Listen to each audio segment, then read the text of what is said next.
Abrir sua Bíblia comigo na carta de Paulo aos Filipenses, capítulo de número 4. Estaremos lendo os versículos 6, 7 e 8. Carta de Paulo aos Filipenses, capítulo 4. Estaremos lendo os versículos 6, 7 e 8. Você pode acompanhar comigo a versão que está aqui na projeção. Nós estaremos concentrando mais a nossa atenção nos versículos 6, no versículo 7, e mais para o final nós vamos mencionar e falar um pouco sobre o versículo 8 também. Vamos ler? Diz assim: Não andeis ansiosos de coisa alguma, em tudo, porém, sejam conhecidas diante de Deus as vossas petições, pela oração e pela súplica, com ações de graças. E a paz de Deus, que excede todo o entendimento, guardará o vosso coração e a vossa mente em Cristo Jesus. Finalmente, irmãos, tudo o que é verdadeiro, tudo o que é respeitável, tudo o que é justo, tudo o que é puro, tudo o que é amável, tudo o que é de boa fama, se alguma virtude há e se há algum louvor existe, seja isso o que ocupe o vosso pensamento. Amém? Irmãos, hoje nós vamos estar falando sobre o conselho bíblico a respeito da ansiedade. Vamos falar um pouco sobre ansiedade. Como muitos daqui sabem, nesse ano de 2024 eu vou me casar. Muitas pessoas aí já estão sabendo, o pastor mesmo falou no culto passado sobre isso, e todos sabem que é um momento da vida onde ocorrem muitas mudanças. É um momento da vida onde aparecem novas responsabilidades, novos desafios, e com tudo isso vem o quê? Muitas preocupações, e algo que é muito conhecido de todos nós, que é justamente a ansiedade. A ansiedade vai ser definida por algumas pessoas como uma expectativa grande para que algo aconteça. Outras pessoas vão dizer que a ansiedade é uma condição emocional de sofrimento, é uma angústia, uma perturbação, uma aflição de espírito em relação a algo que está por vir. Nós poderíamos resumir a ansiedade como a preocupação com o futuro, o excesso de futuro no presente. É uma inquietação com o tempo, porque a pessoa que está ansiosa, ela quer trazer o futuro para o presente e quer levar o presente para o futuro. Entretanto, a ansiedade por si só, ela não é algo ruim. A ansiedade, ela pode ser muito útil para mim nesse momento que eu estou vivendo. A ansiedade pode me preparar para esses novos desafios. A ansiedade pode fazer com que eu venha me prevenir, com que eu venha me resguardar, que eu me prepare por aquilo que está por vir. Então a ansiedade, por si só, ela não é algo ruim. Por outro lado, a ansiedade, ela também pode se tornar um peso para mim nesse momento, fazendo com que eu me preocupe demais e não viva o momento, fazendo com que eu fique aflito demais e não viva o momento feliz que eu deveria estar vivendo. A ansiedade, ela pode fazer com que eu fique com medo, fazer com que eu paralise. Em outras palavras, pelo momento que eu estou vivendo a minha vida, eu posso passar por uma ansiedade saudável que vai me fazer bem e que vai me tornar produtivo, como eu também posso passar por uma ansiedade que não é saudável e que vai me paralisar e que vai me prejudicar. Segundo um médico chamado Marco Aurélio, a ansiedade por si só, ela não é um problema, mas ela se torna um grande problema quando ela passa não a ser um estado transitório, mas um traço da nossa personalidade. Ele está dizendo que a ansiedade, ela se torna um problema não quando ela vem e passa, mas quando ela permanece nas nossas vidas, se tornando algo rotineiro, se tornando algo comum. Esse é o tipo de ansiedade que tem crescido cada vez mais. E alguns especialistas vão dizer que 50% das pessoas que passam pelos hospitais, que estão sofrendo de algum sintoma, seja falta de ar, dificuldade de respirar, ataque cardíaco, na verdade essas pessoas estão sofrendo de ansiedade. 50% das pessoas. E esse é um tema que também vai dividir opiniões, porque muitas pessoas vão dizer que a ansiedade, ela é, na verdade, falta de Deus no coração, falta de confiança no Senhor. Outras pessoas vão dizer que a ansiedade, ela é uma condição, muitas vezes, biológica. Então é um tema que divide opiniões. Na psicologia, algumas pessoas vão orientar determinadas pessoas a se tratarem com remédios, outros serão tratados apenas com consultas psicológicas. Então, é um assunto que divide opiniões em determinados pontos. Entretanto, em que pese essas diferenças, em que pese esses embates no campo da psique humana, nós nos deparamos aqui nesse texto com um conselho bíblico sobre a ansiedade. Em que pese as opiniões divergentes sobre o assunto, o que nos interessa nessa noite é que a Bíblia tem algo para nos dizer sobre a ansiedade. E o que é interessante a gente observar é que o conselho bíblico, ele não vai anular as demais opiniões.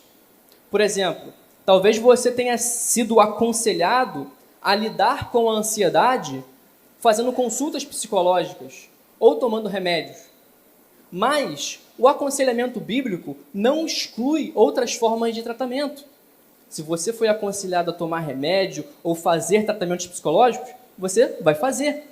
Só que, da mesma forma que o conselho bíblico sobre a ansiedade não anula os outros tratamentos, os outros tratamentos também não anulam o conselho bíblico. Ou seja, você pode estar se consultando, você pode estar tomando remédios, só que isso não anula o que a Bíblia diz sobre a ansiedade. Então, de qualquer forma, nós temos que voltar os nossos olhares para o que a Bíblia vai dizer sobre este assunto.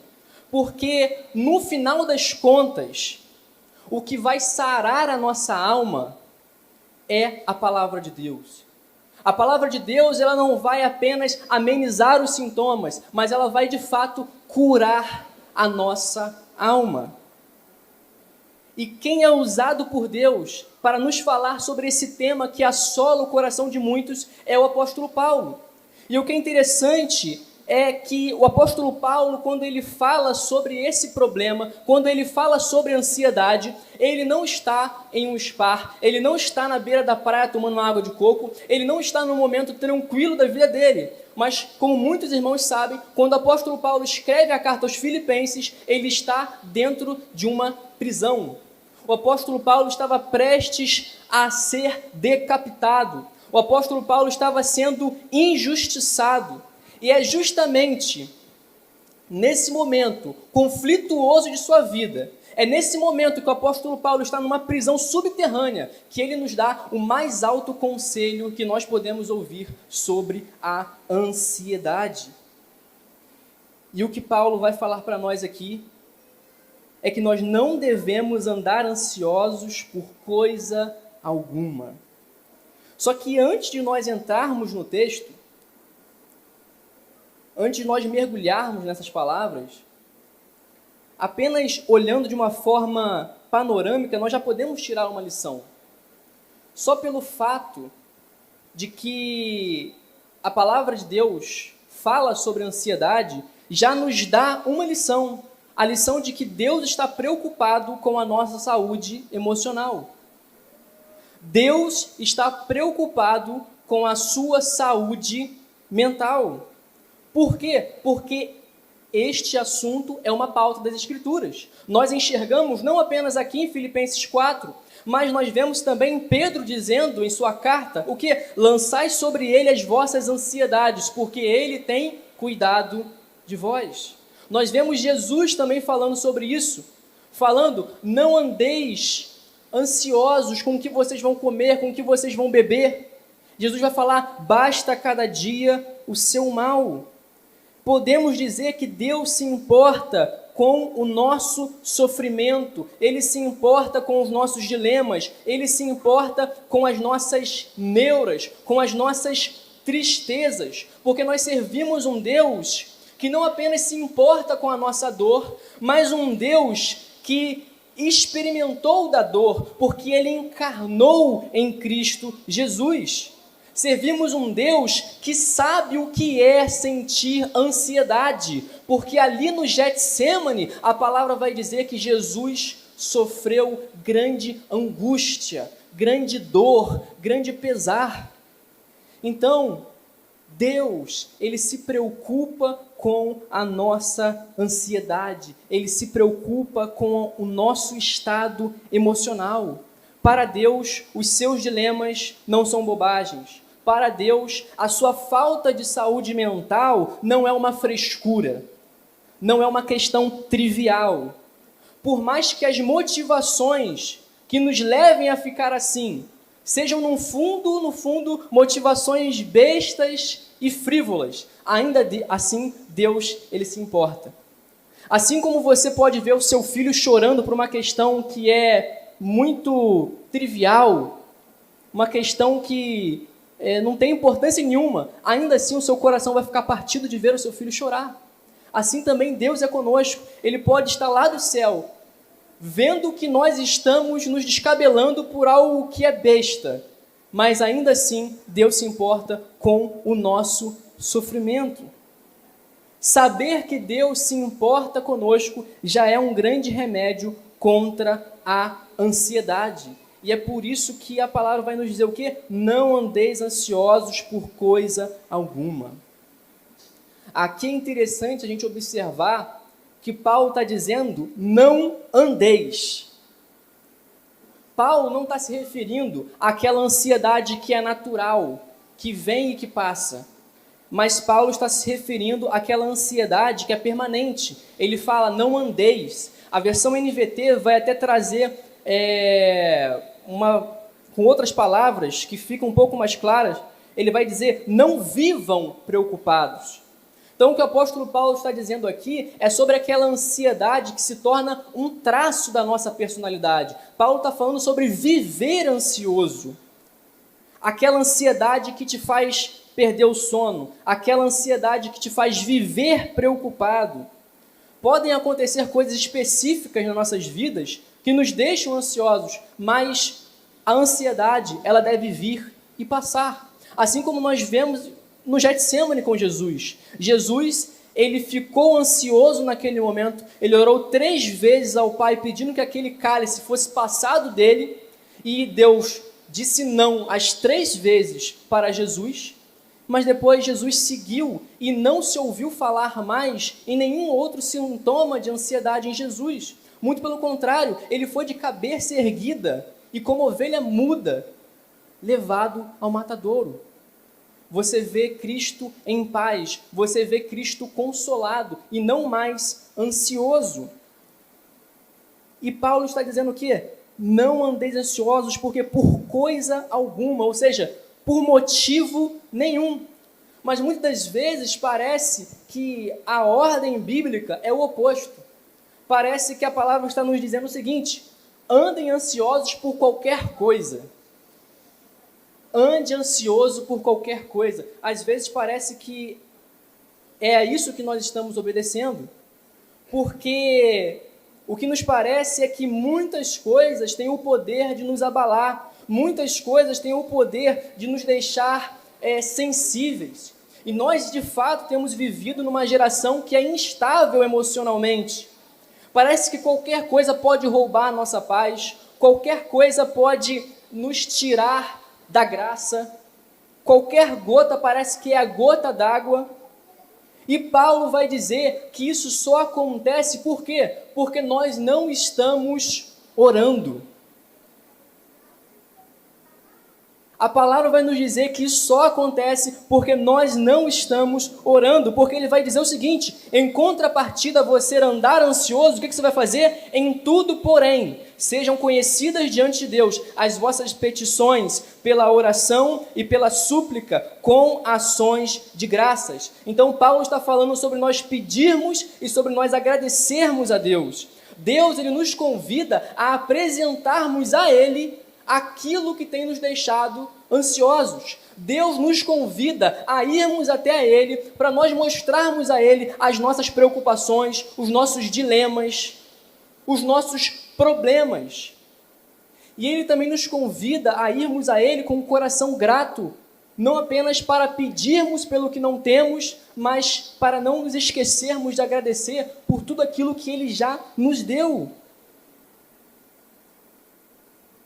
Paulo, ele apresenta aqui a oração como a antítese da ansiedade. E todos nós que somos cristãos conhecemos muito bem o poder da oração. Nós vemos passagens bíblicas onde a oração faz com que as circunstâncias se transformem. A gente vê a terra parando de girar, a gente vê água saindo da rocha, a gente vê mulher estéril dando luz a filhos. A gente vê muitas coisas mudando através do poder da oração. No entanto, o maior poder que a oração tem para medicar a nossa ansiedade não é nem mudar as circunstâncias que estão nos oprimindo. O maior poder da oração sobre a ansiedade é mudar o nosso interior. Porque a oração, ela nem sempre vai mudar as circunstâncias, mas ela sempre muda aquele que está orando. O próprio Paulo é um exemplo disso, porque ao orar na cadeia, ao orar na prisão, a circunstância não mudou, ele continuou preso. Mas agora, o seu interior encontrava-se em paz, em alívio. Ele tinha um lugar seguro em Deus. Mas talvez alguém esteja em seu coração protestando, dizendo o seguinte: mas eu oro e eu continuo ansioso. Talvez alguém diga o seguinte: se a oração fosse remédio contra a ansiedade, eu não estaria mais ansioso, mas eu continuo. Então talvez o que esteja faltando para a sua vida não seja a oração em si, mas a falta de uma boa oração. Porque Paulo está aqui falando para nós pedirmos a Deus, mas a palavra também diz que tem gente que pede e não recebe, por quê? Porque pede mal. Orar por orar, até os fariseus do tempo de Jesus oravam, e oravam muito mais do que a mim e do que a você. E muito provavelmente tem muitos deles nesse momento queimando no inferno. E oravam muito. Nós podemos até estar diante de Deus todos os dias pedindo, mas pode ser que nós estamos diante dele pedindo mal. Nós podemos estar diante de Deus todos os dias falando algo, mas podemos estar fazendo do jeito errado. Nós podemos estar agradecendo a Deus com os nossos lábios, mas sem ter o nosso coração grato. E essa é uma forma de orar que, ao invés de fazer com que a sua ansiedade diminua, na verdade, sua ansiedade ela pode até aumentar. Você pode ir diante de Deus e colocar diante dele suas preocupações de uma forma em que você está pensando apenas nos seus problemas. Você coloca suas preocupações diante de Deus, mas você está pensando apenas nos problemas que você está colocando diante dele. E você vai sair de lá mais ansioso ainda, porque você se concentrou apenas nos seus problemas e não se concentrou em Deus. Quantas vezes nós nos ajoelhamos para orar, falamos e falamos e falamos, e não nos damos conta de que nós estávamos diante do Deus Criador do universo. Isso pode acontecer. E muitas das vezes a nossa oração, ela tem sido fria, tem sido relapsa. Nossa oração tem sido de qualquer maneira. Sabe aquela oração que você faz só para bater o ponto e dizer que você orou naquele dia? Só para você dizer que não passou o dia sem orar? Essa oração é como uma música desafinada aos ouvidos de Deus. A oração, ela tem que ser também uma forma de adoração, uma forma de devoção a Deus. A oração, ela não se dá apenas com os nossos lábios, mas também com o nosso coração. Uma oração infeliz é aquela em que você abre seus lábios para agradecer a Deus pelo seu dia, mas em seu coração você não está sentindo gratidão pelo seu dia. Você abre seus lábios para agradecer a Deus pela sua família, mas em seu coração você não está grato pela sua família. A oração não é apenas abrir os lábios, mas abrir o coração. Oração é devoção, é adoração. E quando nós não fazemos do jeito certo, nós não podemos esperar os resultados corretos. Se você está tomando medicação para um determinado problema e você não toma direito, o problema não será resolvido. Então é mais fácil a gente olhar para esse texto aqui e dizer, eu não estou fazendo direito, do que olhar para esse texto e dizer que a Bíblia está mentindo. Do que dizer que a Bíblia está mentindo quando fala que a oração é antítese para a ansiedade. Agostinho dizia que se eu olho para um texto, eu não consigo entender ele, se eu acho que há algo de errado naquele texto, muito provavelmente o erro está em mim e não no texto sagrado. Esse deve ser também o nosso comportamento. Quando nós seguimos essa receita divina para lidarmos com a ansiedade, nós temos o quê? Uma promessa de Deus. E essa promessa é o que está justamente no versículo 7, que vai dizer que a paz de Deus, que excede todo entendimento, vai guardar a nossa mente e o nosso coração em Cristo Jesus. A paz que nós não podemos entender, a paz que nós não podemos explicar, é a paz que invade o coração daquele que se encontra aflito. É a paz que estava no coração de Paulo, quando a nossa mente racional diria que ele tinha todos os motivos possíveis para enlouquecer. É a paz que invadiu o coração de Abacuque, quando ele viu que a situação estava completamente difícil e que o povo dele iria perecer, mas ainda assim ele falou, eu me alegro no Deus da minha salvação.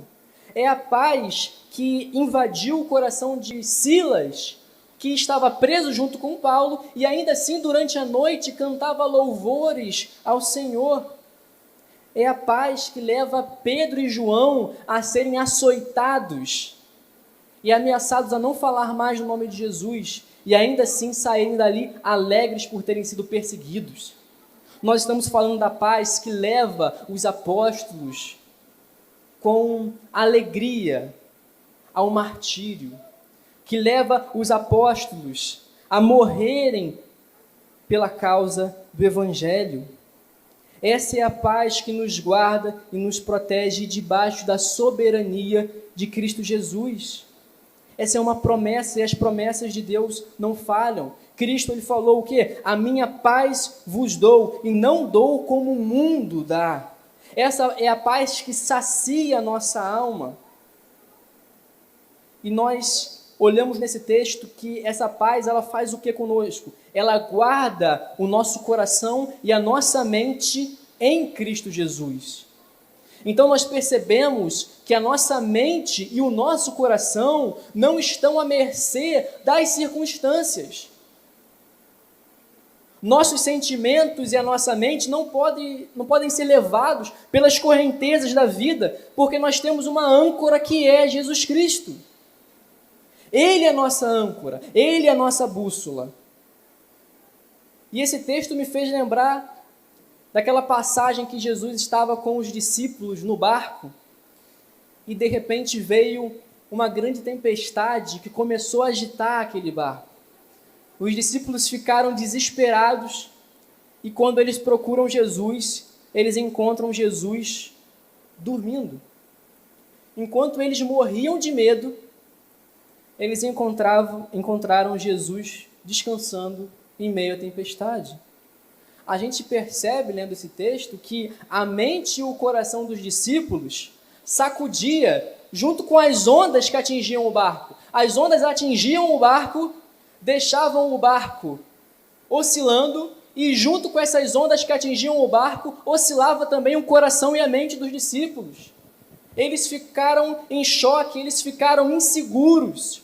O barco ameaçava afundar, e a mente e o coração dos discípulos também começou a afundar em ansiedade, afundar em medo, afundar em angústia, ou seja, a circunstância estava mexendo diretamente com o interior deles, até que Jesus aparece, repreende a tempestade e aquieta a situação. E aí que os discípulos percebem que eles não precisavam estar desesperados, porque Jesus estava no barco deles. Eles estavam guardados com Cristo. E é exatamente o que acontece conosco. Muitas vezes, as circunstâncias da vida nos fazem ficarmos desesperados, ansiosos, atribulados, enquanto que isso não é necessário, porque Cristo está conosco e Ele está no nosso barco. De modo que a ansiedade que nós passamos, ela não produz efeito produtivo algum. Ao invés de nossos sentimentos e de nossas mentes serem levadas com as circunstâncias, devemos lembrar que Jesus está no nosso barco, por isso a nossa mente e o nosso coração estão seguros nele. A palavra que Paulo usa aqui para falar sobre guardado, que nossa mente e nosso coração está guardado em Cristo, é frurel. Tiago, que é fera no grego, deve estar pensando agora, poxa, você pronunciou tudo errado, né? Tá certo? Então tá beleza. E essa palavra aqui, ela traz para a gente uma conotação de algo que está sendo protegido por uma guarda militar, algo que está sendo guardado, vigiado em segurança. Ou seja, nossa mente e o nosso coração está sendo vigiado, guardado por Cristo Jesus. Mas agora, é a nossa responsabilidade nos apegarmos a essa realidade para que nosso coração não fique inquieto e para que nosso coração de fato se tranquilize nele. É nossa responsabilidade pegarmos essas bênçãos que estão disponíveis para nós e vivermos elas. Por quê? Porque os discípulos estavam seguros no barco em que Jesus estava, mas eles estavam o quê? Desesperados. O que faltava aos discípulos era a calma e a tranquilidade de perceber que eles estavam em segurança com Cristo. E é exatamente o que acontece conosco. Nós já estamos seguros nos braços de Deus, nós já estamos seguros nos braços do Pai, mas nós continuamos nos desesperando com as ondas que atingem os nossos barcos. Por quê? Porque nós não estamos vivendo das bênçãos que Deus nos dá. Nós não estamos nos apropriando daquilo que Deus nos dá. É como aquela história que o pastor contou aqui um tempo atrás, de um casal que saiu num cruzeiro, um casal muito pobre que saiu num cruzeiro, e eles queriam economizar ao máximo.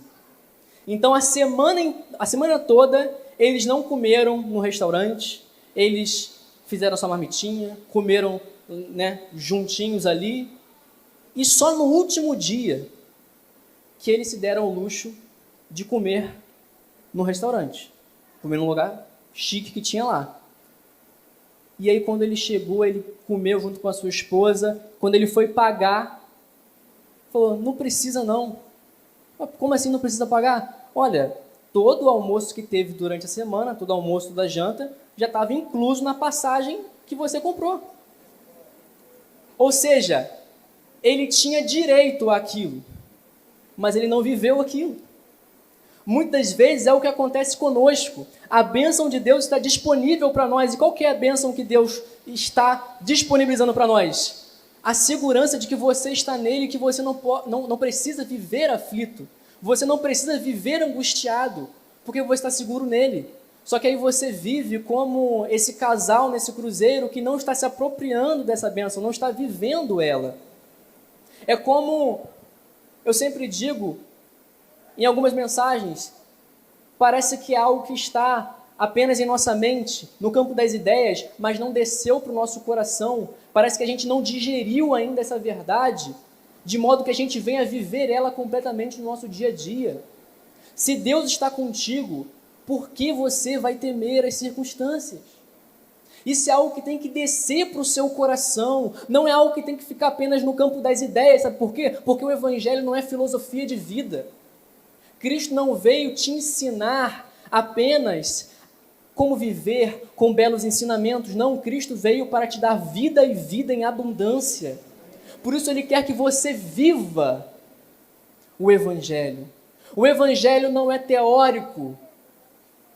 Tem uma palavra no grego que é frônesis, que é justamente a palavra que vai aparecer nesse texto, em Filipenses 2, que vai falar que nós devemos ter a mesma frônesis de Cristo.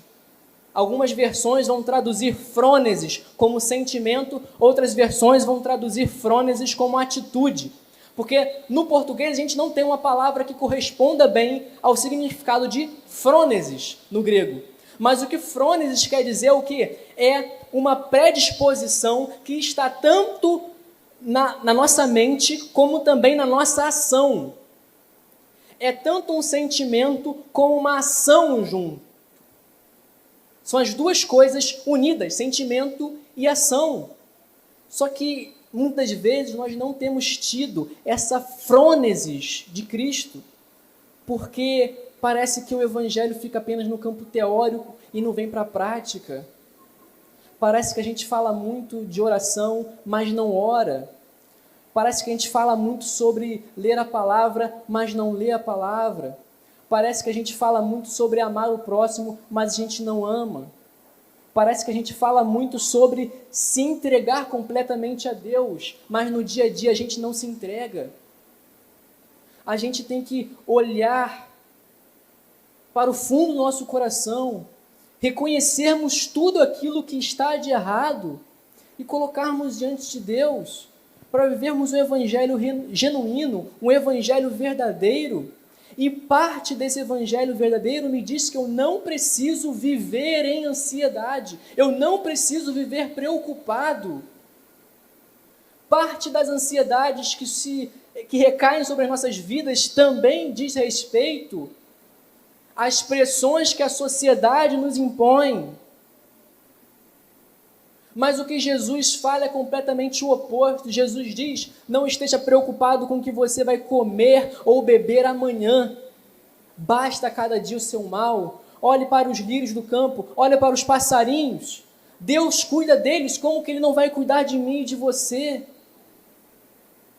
Nós servimos um Deus poderoso, um Deus grandioso, que não é possível nós olharmos e contemplarmos sua grandeza, sua beleza, o seu poder e continuarmos com o nosso coração aflito, preocupado e inseguro. Deus é tudo para nós e nós temos a responsabilidade de nos lembrarmos sobre isso. Talvez você já tenha ouvido inúmeras vezes na sua vida que Deus está no controle de todas as coisas e que por isso você não precisa ficar ansioso. Mas talvez hoje seja um dia em que você tem que ouvir isso mais uma vez. O escritor de Hebreus vai dizer o seguinte, ele vai dizer que nós não devemos nos importar em ouvirmos as mesmas verdades várias vezes. Na verdade, quem vai dizer isso é o apóstolo Paulo. O apóstolo Paulo, escrevendo aos Filipenses, vai dizer isso. Nós não devemos nos importar de ouvirmos a mesma verdade várias vezes. Às vezes você está aí pensando, eu já ouvi essas mesmas palavras inúmeras vezes. Mas a palavra vai dizer o seguinte, convém atentar com mais diligência para as coisas que vocês já têm ouvido. Você já ouviu essa palavra? Já ouviu falar que Deus está no controle de todas as coisas? Precisamos ouvir isso todos os dias, porque todos os dias o nosso coração quer nos levar para outro caminho.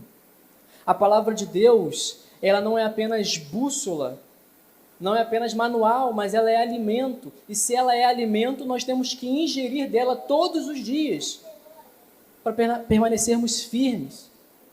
Temos que ingerir dela todos os dias para permanecermos firmes contra as ansiedades e as preocupações que se levantam contra as nossas vidas. E aqui nós não queremos dizer que os motivos que te deixam aflito e preocupado não são válidos. Eles são, sim. Mas temos que olhar para o fato de que Deus, Ele quer nos dar uma vida e uma vida com abundância. Ele quer que nós venhamos viver uma vida onde nós estejamos realmente leves e desfrutando dessa paz que Ele já disponibilizou para nós. Por isso que o apóstolo Paulo vai dizer no versículo 8, para nós finalizarmos. Ele vai dizer que nós temos a responsabilidade de pensarmos em coisas boas. A sua mente e o seu coração estão o quê? Está guardado em Cristo, certo? Mas você tem a responsabilidade de se lembrar disso todos os dias. Paulo vai dizer, finalmente, irmãos, tudo o que é verdadeiro, tudo o que é respeitável, tudo o que é justo, puro, tudo o que é amável, tudo o que é de boa fama, se há alguma virtude e se algum louvor existe, seja isso que ocupe o vosso pensamento. O que tem ocupado a sua mente? O que tem ocupado o seu coração? Se nós nos lembrarmos das verdades que Deus afirma para nós nas Sagradas Escrituras, todos os dias a nossa mente estará fincada e ancorada em Cristo Jesus. Que possamos pensar em tudo que é bom, puro, verdadeiro, amável, justo, de boa fama, porque ainda que o mundo esteja desmoronando, a nossa mente e o nosso coração vai estar guardado em Cristo Jesus. Portanto, irmãos, podemos vencer a ansiedade, podemos vencer a depressão, podemos vencer a dificuldade, seja ela qual for, porque Cristo venceu todas essas coisas na cruz do Calvário. Como nós falamos anteriormente, no Getsêmani, Jesus sofreu ansiedade. Mas o que nós não falamos foi que essa ansiedade, ela foi tão grande, que Jesus suou gotas de sangue. A ciência vai dizer que esse é um fenômeno chamado hematidrose, que é quando você está em um estágio de tensão tão profundo que os seus vasos sanguíneos estouram e aí o sangue ele sai juntamente com o suor. Jesus sabe, Jesus conhece a sua dor, porque ele já passou por ela. Isaías 53 vai dizer que ele é um homem de dores. Isaías 53 vai dizer que ele é homem que sabe o que é padecer. Você não serve a um Deus indiferente, você serve a um Deus que conhece sua dor e quer te livrar dela. Jesus foi humilhado, Jesus foi esmagado pelos nossos pecados e agora ele nos oferece abrigo e proteção debaixo de seus braços. Ele oferece abrigo e proteção dos braços que estão cicatrizados com as marcas que ele sofreu por mim e por você. Portanto, há lugar de descanso em Cristo, há lugar de repouso em Deus, há lugar onde a ansiedade e a preocupação não podem nos atingir, há lugar de equilíbrio, há lugar de esperança e de tranquilidade em Deus, porque assim Ele nos prometeu. Esta semana em que eu preparava essa mensagem, parece que Deus viu o texto,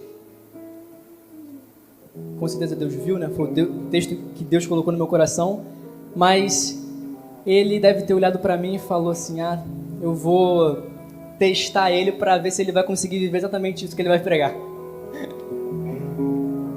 Eu comecei falando do fato que eu vou casar em poucos dias e muita gente vem me perguntar, aí, como é que você está? Está ansioso? Está preparado?